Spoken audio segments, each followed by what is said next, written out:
Welcome to the Rim Break Rodeo. We hope this video helps. You start by opening Procreate and setting a canvas with the resolution you need.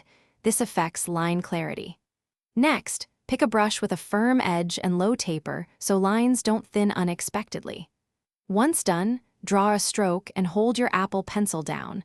Procreate activates Quick Line to snap the stroke. Make sure to position your hand comfortably and use one finger to nudge the line before lifting. The hold and nudge steps give you an instant straight result and predictable geometry. Now you refine that snap stroke. After holding, tap Edit Shape to convert the quick line into a true vector-like line and choose line, quadratic, or freeform. Once selected, drag the endpoints to set exact angle and length. This is why holding matters. It captures your intent as editable geometry. Also, use two-finger taps or the snapping grid to constrain angles to 15 or 45-degree increments when precision is required. Finally, undo and retry quickly to learn how each brush reacts to shape edits. Finish by polishing.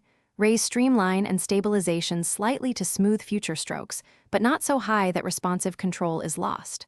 Once your main line is set, duplicate or use Quick Shape to create parallel lines and align them with snapping guides.